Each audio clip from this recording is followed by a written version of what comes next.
Hello people and welcome to another video, and in this video I want to share with you my October TBR. And since last month went so well, I decided to put 10 books up on my TBR for this month.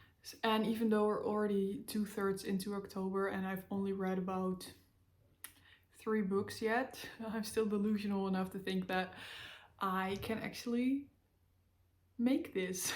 Well, anyway, I am going to talk about the 10 books that I have put on my TBR, and maybe I will get more enthusiastic about reading. But anyway, October is the spooky season, of course, so I try to pick some books that could fit into that category. But let's start off with the book that actually was on my TBR last month, but I didn't get it. Well, I did start it last month, but I'm still reading it, so it's on my October TBR now. Last month was Dark Academia themed, so this one is kind of that.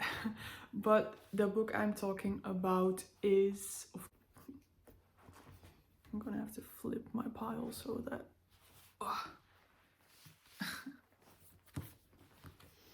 Okay.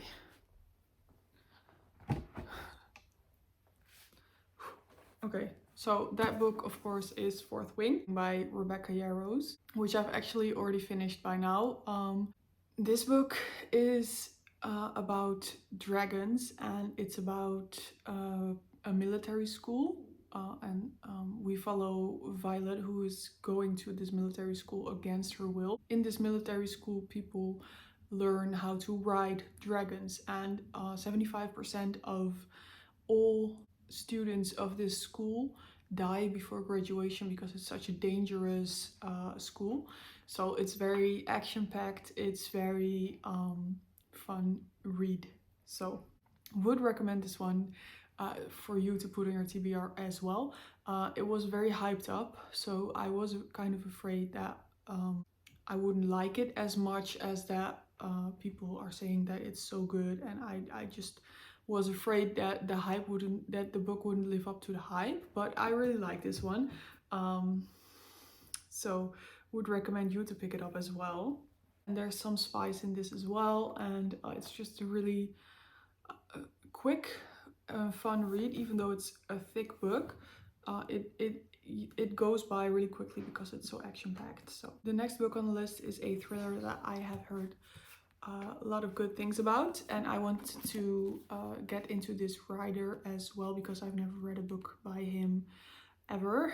And he's supposed to be one of the best. So the book I'm talking about, of course, is Billy Summers by Stephen King, and the cover just looked very fall, and my husband gave this one to me as a gift, so he keeps asking me when I'm going to pick this one up. So I want to read this one in October because it's a thriller.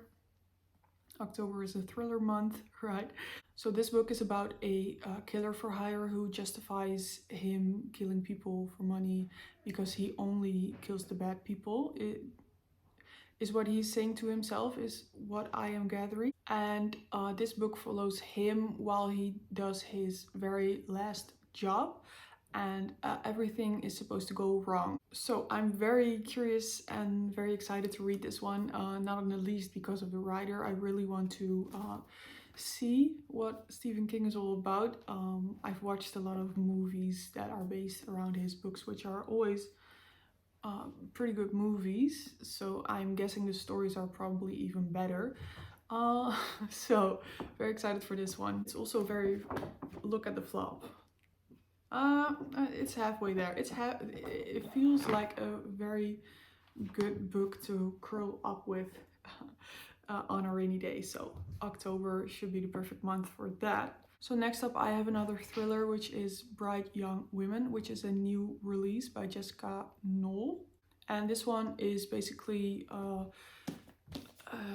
fictional retelling of the killings done by... what's his name? One of those big serial killers, and this follows victims of him, or people close to victims of him, that are trying to catch the guy. So it's interesting perspective. It's from the POV of the women that are being affected by him. Yeah, it just sounds very interesting to me, because the writer is trying to give back the voice to the people that are the victims instead of the serial killer that gets glamorized and hyped up. And I really can't remember the name of the serial killer that this is based upon, but it's a really big one. So it's really, let me think. I can't remember, but anyway, this one is based in the 70s, and it follows girls in a sorority house where murders happen, and it just sounds really exciting and scary, but also important to give voice back to the victims instead of the glamorizing the serial killer. So really excited to get into this one.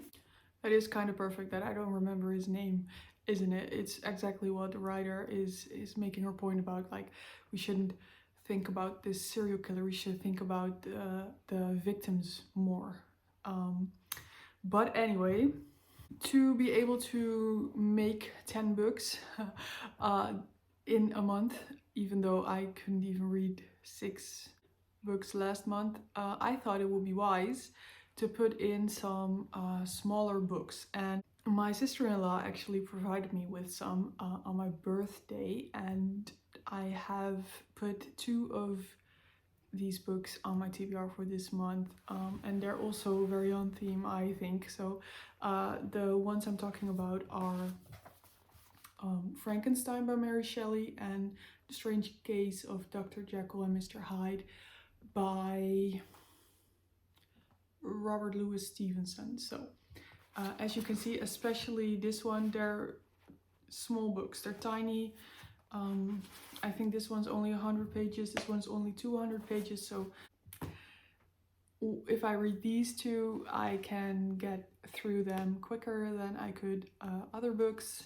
Hopefully they are classics, so they're probably going to be a little bit harder to read, for me at least, because English isn't my first language. But anyway, Frankenstein, everybody probably heard of this one, is about Dr. Frankenstein who wants to make life. He wants to make a life. So he grave robs and he sews together different bodies, then instills life into the monster that he made.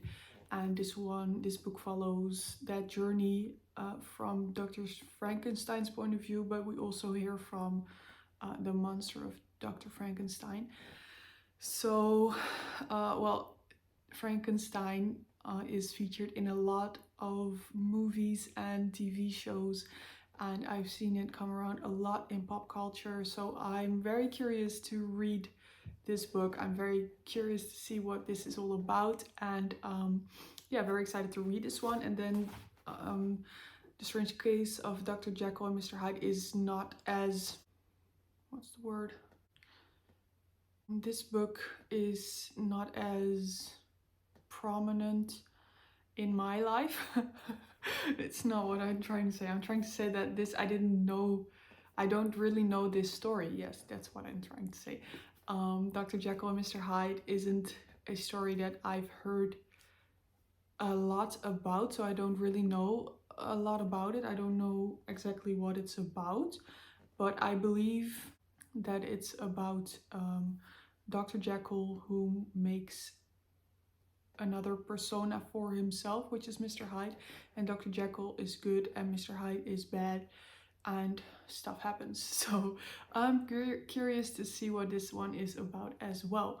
And it's only 100 pages, so I should be able to get through this very quickly. So both of these stories go into good and evil, what's good, what's evil, and they're both set in a science background, and they're both classics, and they're both gothic horror novels, so I thought it would be perfect to put on my October TBR, so here they are. So after that, I probably want something more light and airy and fun to read, so I picked The Ex-Hex by Erin Sterling. The X-Hex by Ellie Sterling. I said it wrong again. I picked The X-Hex by Erin Sterling. And just the title is already very fun. And I saw Haley Pham's review on Goodreads where she says that it's very full vibes and it's very fun. So I'll take her word for it. And this is about a witch who, after a breakup, curses her ex. And I believe that after that she has to work together with him to fix it back up because a lot of things are going wrong. So it just sounds like a fun, cozy fantasy romance, and I really like that. I've come to notice. So yeah, very excited to read this one, and I think it will be also quite a quick read because it's a small book, relatively small, and the letters are pretty big. So I think I should be able to read this very quickly and have fun with it.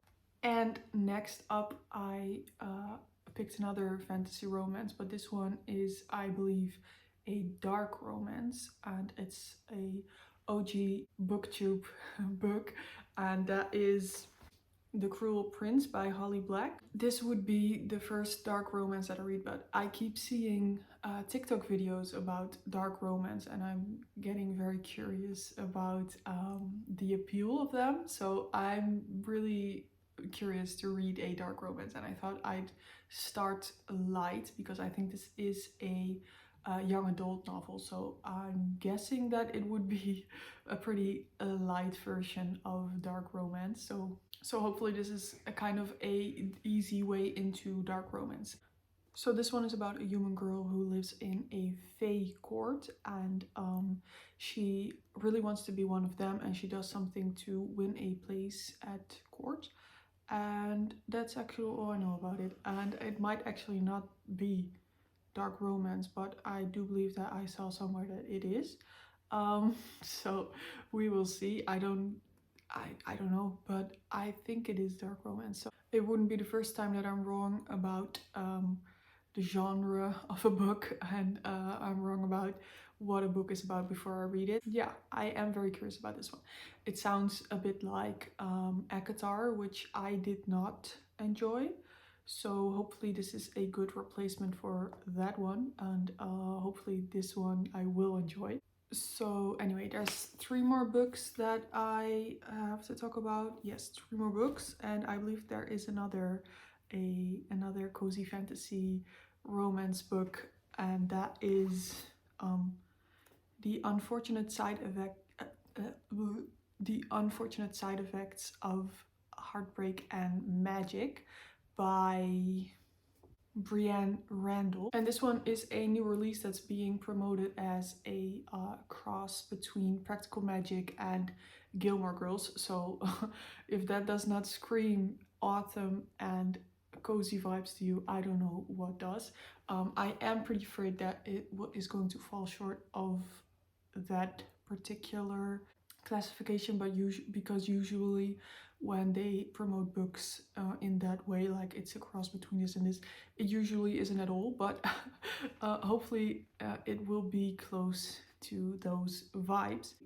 This does feature a terminally ill grandmother, so that's not a fun time. So it sounds like it's going to be pretty sad as well, but that's usually something that I like a lot in books, when it brings out sad feelings and happy feelings at the same time. So hopefully this one's going to be living up to its expectations that I have for it. Maybe they are too high, but we will see.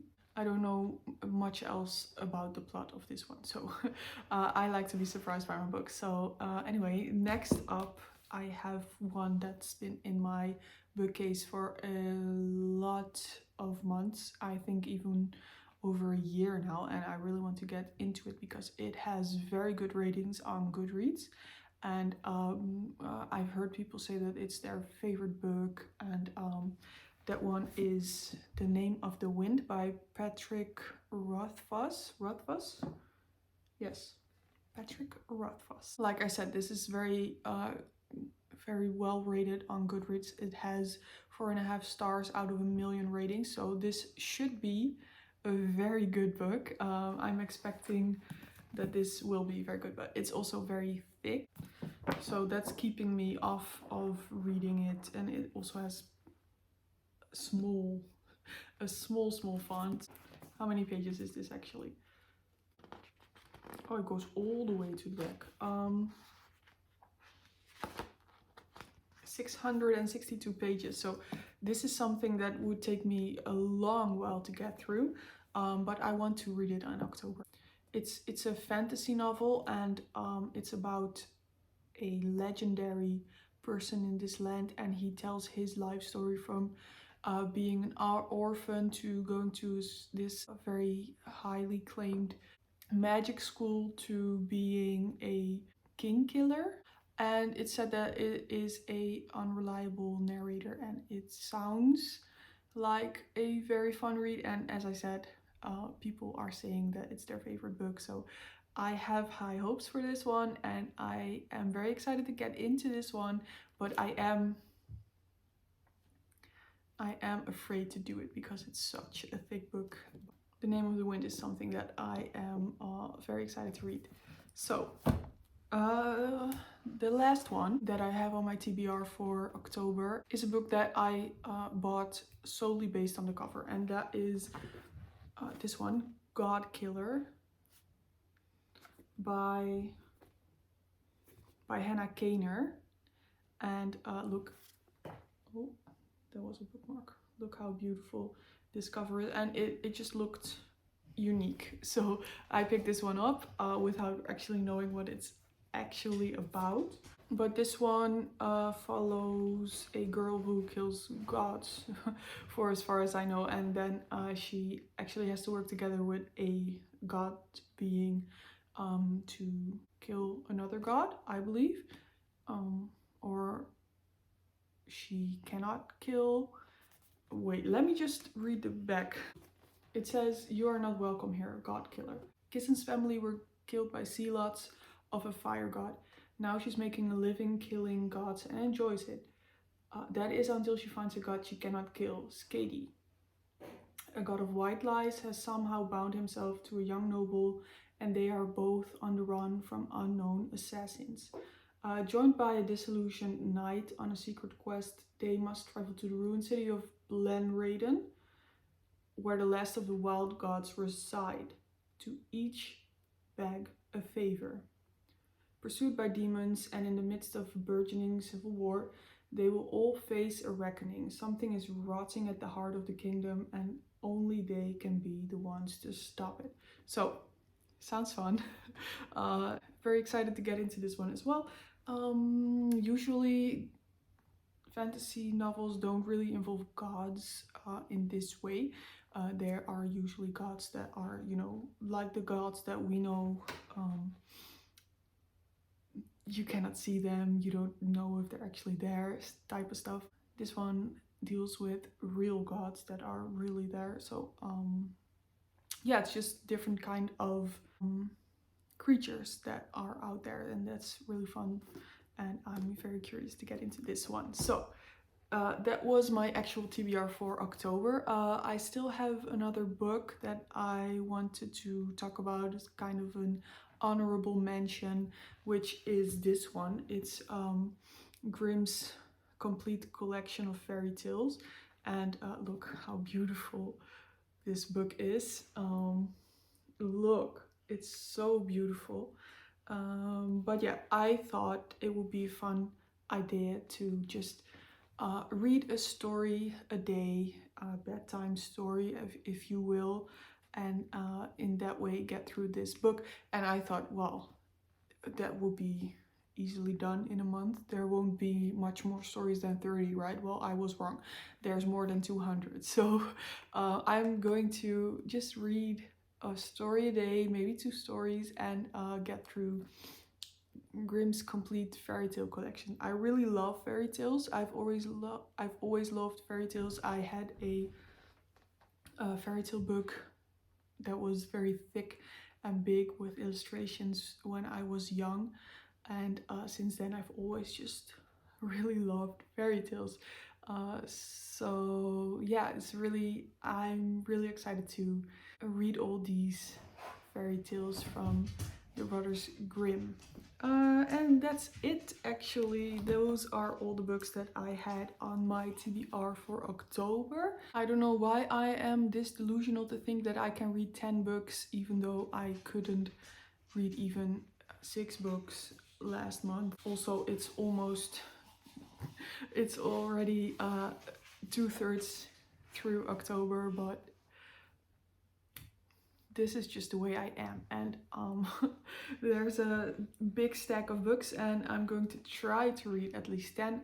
You can expect another challenge video from me in the coming weeks. Yeah, I think there's only 2 weeks left of the month at max. It is what it is. Well, please comment down below any tips you have for me regarding getting through books quicker, because I need them. And thank you so much for watching. Like this video if you liked it, subscribe if you would want to see more from me. And that's it from me for today. Thank you so much for watching and see you next time. Bye.